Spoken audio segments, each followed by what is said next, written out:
Okay, this week's free stock pick, ENER, Energy Conversion Devices. Here's the symbol right up here.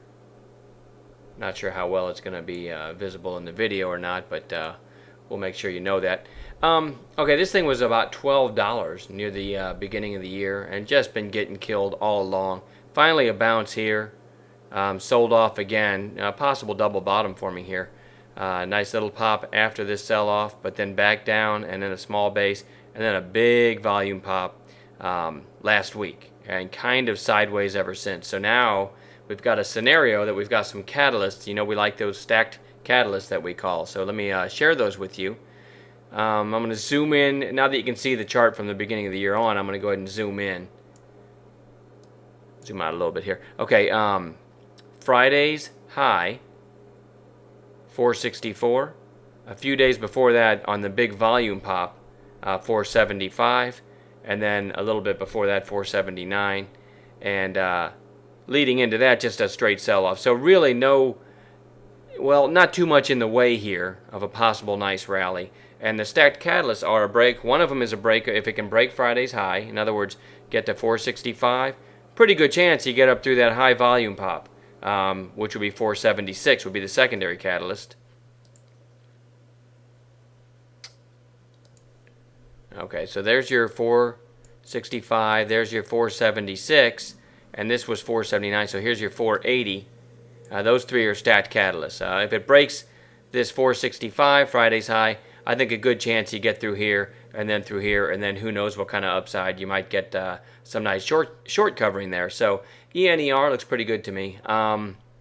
Again, usually when you get a nice big, well, a huge volume pop, look, you don't see that over 7 million shares anywhere to the left here.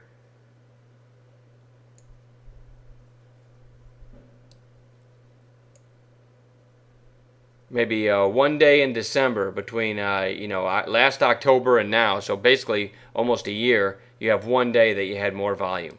Usually when you get a big volume pop like that and you mark the high of that day, in other words 475, and then you go sideways for a while, usually if you get over that high, people kind of, you get that crowd psychology saying, okay, whatever the news was behind this pop, it's higher than that day now, must be for real, and you can kind of get that second wave higher. And the fact that not only that, but you've got just this recent high back here, and then really nothing in between here and here as far as consolidation. You could make an argument you got some right in here over 5, but I don't know. For all these free picks, we like to find these lower priced stocks that have a tendency, not a tendency, but the possibility of making a nice percentage move. Okay, so 465 is the first number I'm looking for. Secondary catalyst to be 476, a break of this high, 480, and above those three, certainly could get to 5, and you could say, well, that's still not a big move. Well, it really is.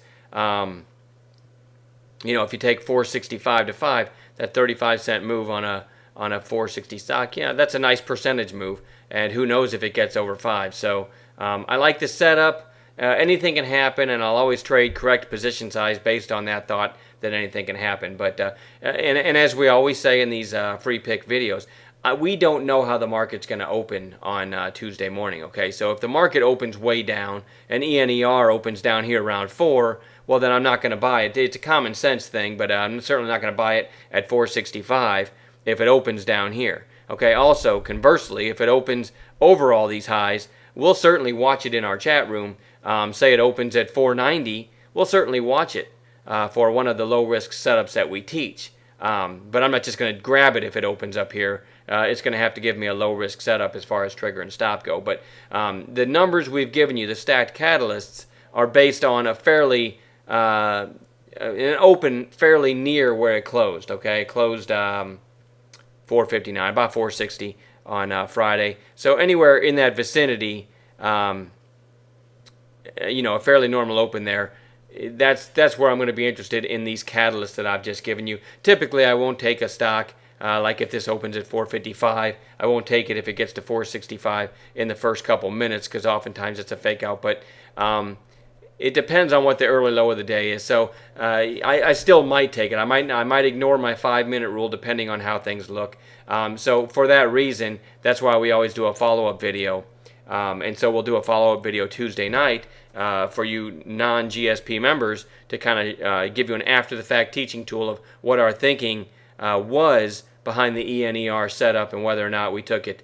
So please look for the follow-up video tomorrow night, and we'll walk you through whether we took the trade, how we traded it, and if we didn't trade it, why not? So then you can kind of get in our mindset, even though it's after the fact, to help you on our next free pick. But most of what we do is based on not stocks we post the night before, although I do like this setup a lot, but most of what we do is based on intraday setups that we find. So we may log in the morning in our live chat room and we may see something just getting killed, and for that reason, if it meets all of our parameters, may throw it on radar for one of our low risk narrow range bounce setups that we teach. So a lot of what we do is on the fly based on what's happening at that moment. So Tuesday I have a mostly blank list. ENER is on there though.